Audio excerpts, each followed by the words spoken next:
Hey gangs, and welcome back to the Augustus Maximus channel, and today we are playing some Hearts of Iron 4, playing as Canada, and yeah, using the Together for Victory Overhaul mod because, well, you know, one of the better mods out there if you want to play as Canada or any of the Together for Victory nations or the British miners, essentially the puppets or the dominions and whatever country falls under that category. Although the British Raj wasn't strictly a dominion during this period of time, I do think that historically speaking they gained the status of dominion sometime.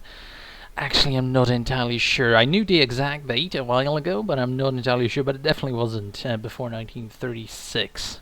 So, not a dominion yet. So, you know, the British puppets. And obviously, as the title suggests, we are going to go communist. Yeah, we're gonna go with a communist Canada playthrough this game because, well, it's what's one of the options, and it's one of the more intriguing options because you do have a whole bunch of options when it comes to expansion, as well as I want to try out personally a few strategies because that's one of the interesting facts about Canada, especially in this mod, but Canada in general, is that your homeland, your core territory, is extremely safe.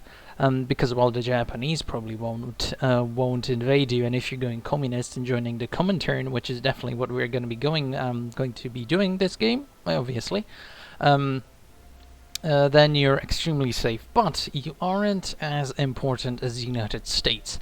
If the United States just, you know, goofs off and tries to experiment a whole bunch with a few strange things, then the ultimate impact on the game and the war against, you know, the Axis, let's so to say, or, you know, if you are going to join the Axis, then the war against just whoever is going to be impacted in quite a negative way. But because you have, you know, because you're extremely safe as Canada, and because you have this unique opportunity to just do whatever, basically, it means that we have a lot of opportunity to just experiment with builds or strategies or, you know, just general stuff like that, and that's definitely something that I want to be doing, that I'm going to be doing this game. It's just experimentation. For example, I really want to try out 14-4 division, that is 14 infantry, 4 artillery, but because we have a lot of tungsten, a lot of oil, we can actually justify adding 1 medium tank division or medium tank battalion into that whole, you know, spiel, I suppose. We can replace 1 infantry or 1 artillery, but more likely an infantry division, with a medium tank battalion or rather, or whatever those little segments are called. And so it's going to be quite an interesting playthrough from that point of view, because we're going to be using those on the Eastern Front against the Germans, obviously, because we're, you know, going communist, trying to Comintern and everything like that. So we're going to be doing that. And as well as that, because we are doing 14-4s, we don't necessarily need to worry about the amount of divisions we have, because we are only there to sort of support the Soviet Union, have a lot of impact when it comes to the war in the Eastern Front, and just to see how well those divisions perform, and just what kind of an impact we'll have. As well as, I want to try out a few, as to say, sort of macro strategies when it comes to expansion and possible countries to attack before we have to fight on the Eastern Front as well. First of all, we're going to go up against the Dominican Republic, and you might ask, like, why would you go against the Dominican Republic? It's sort of a strange decision if you just look at it from the point of view of trying to expand to gain factories and everything like that, but the Dominican Republic is one of the few nations in the Americas that actually starts off fascist. And they don't have many resources, but they do have the ability, and the AI does have a preference of buying resources from fascist countries, or the Axis powers more generally. So we're actually going to be removing a whole bunch of industry from Germany because we're doing this strategy. The Dominican Republic, even though they don't participate into war basically at all, on historical settings at least, they don't necessarily do anything. However, they do buy resources from the Germans, the Japanese, the Italians, the all the Axis powers, essentially, all powers that align with them ideologically, which is just what the AI does. And they don't, I think they have like one tungsten or something, you know, nothing really major there. However, removing this sort of industrial help or support from the Germans is, you know, maybe just 1 or 2 factories, but it's, you know, substantial. It's not quite substantial, but it's sort of just good enough. Just removing a few factories from the Germans even before the war starts. You know, because we have such a flexible position and such an ease of access, that allows us to then go into Venezuela, which is going to be the next target. And you might want to ask, why Venezuela? Well, I guess, you know, that's sort of a little bit more obvious. It's sort of a greater fasc power within the Americas. And they do sometimes send volunteers to the Axis. They do sometimes, well, just give them guns and access to their ports and everything like that. They do have an extreme amount of oil, and usually the Axis get their oil from either Romania or from Venezuela. And if we essentially just, you know, annex them and gain that oil for ourselves, the Axis are going to be deprived of that oil, and the Venezuelans again like to buy stuff from the Germans, the Italians, the Axis in general, so we're going to deprive them of that industrial capacity as well. So we're gonna deprive them of volunteers, guns, oil, which is basically the most important resource for the Germans, other than maybe, I don't know, like tungsten for their medium tanks and chromium for the heavy tanks, and we're gonna deprive them of, you know, a potential base for their submarines and everything like that. It's going to be quite a substantial move, I do think. Even though, you know, it might not seem like much, this is something that you can really just impact the game. If you want to have, like, maximize your game impact and you don't want to, you know, I don't know, take over the United States, which would be kind of silly because we're gonna fight on the same side, you know, and you know, theoretically, if you're not gonna fight on the same side, you know, go ahead, take them over. But because, you know, the Americans, the United States in particular, are going to be our allies essentially within this conflict, and we don't want to take them out yet, or not at all. Instead, we want to take out the powers that might help our common enemies. So that's the logic behind this move. There we go, and we can basically just start the invasion right away. I don't think the Venezuelans basically have any sort of navy at all, and our industrial capacity, you know, it's still getting there. You know, it's still not the best, but because this focus tree is quite strong when it comes to nerfing you at the beginning, but, you know, really speeding up your build-up towards a better position, I do think that it's going to be quite decent. You know, we are going to have a decent army. Basically, roughly 40 divisions or something like that is what I'm aiming for, and that's usually what you can actually pump out as Canada within this mod when it comes to, you know, just a large conflict. But Venezuela shouldn't have any sort of real army, especially not in 1938, even though it's August already. So yeah, it's basically unopposed landing. We should have this one in the bag. And that's going to not only deprive the Germans, but it's actually going to boost us a little bit, not much, because we already have access to a lot of oil and a lot of other resources which are going to be important.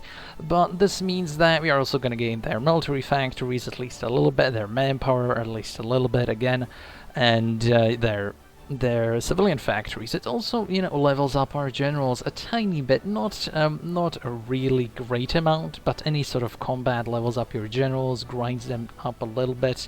And because the terrain in Venezuela is sort of mountainous to a certain degree, then there are forests there, or more, there are jungles there, there are hills there, you know, there are plains there. It's a lot of varied geographical features, which means that a lot of the sort of terrain expertise, combat bonuses are gonna go up a tiny bit as well. And while we might not level them up completely, it still means that we're gonna have a bit of an easier time when it comes to leveling them up eventually on the Eastern Front. So that's basically the entire logic. There's almost no downside into taking out, well, first the Dominican Republic and then Venezuela. You have to have a little bit of a build-up when it comes to the fleet, but I think the bonuses and the pros outweigh the cons quite substantially, because we do weaken the Germans and we gain the industry for ourselves, and it just means that maybe the South Americans would want to trade with us a little bit more. For example, Paraguay might want to trade with us instead of someone else. And yeah, as you just saw, because this mod is kind of geared towards giving the Together for Victory nation sort of an upper hand when it comes to just fun. We do actually gain Newfoundland and Labrador and everything like that from the British, and Alaska as well from the Americans, but there are basically no resources there. There's no manpower there. There's no industry there.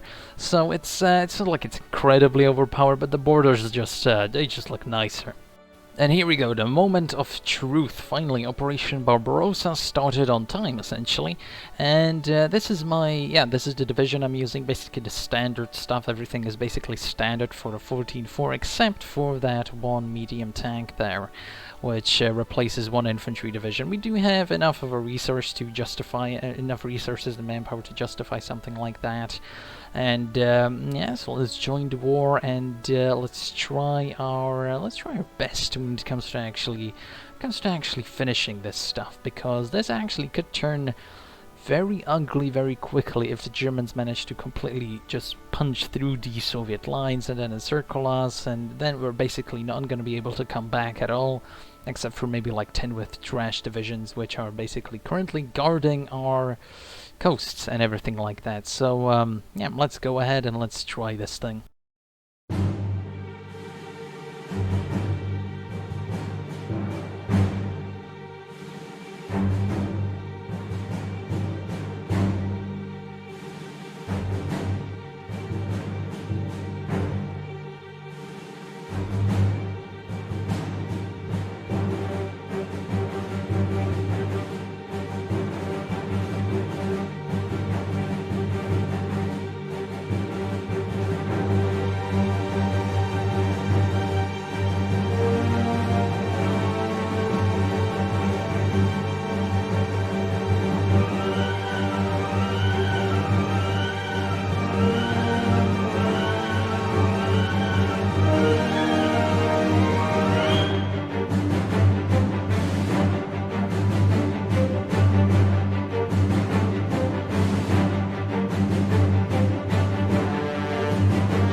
Alright, so we're about to win this entire engagement, and let's check the casualties. We've suffered not even 100,000. We haven't really done much to the Italians, but yeah, as you can see, the rest almost, 3.2 million to the Germans, and we've not even, those divisions are actually pretty decent, 3.2 million. Granted, we had the support of the entire Red Army, but they haven't really done that much to them. As you can see, really some serious damage, again, mostly done by us, and so I think this entire strategy, this entire video and this entire thing was just trying out the strategy, and whether it was the macro and the micro, and I think it was relatively successful, so that's how you play Communist Canada. Anyway, thanks for watching, and see you next time.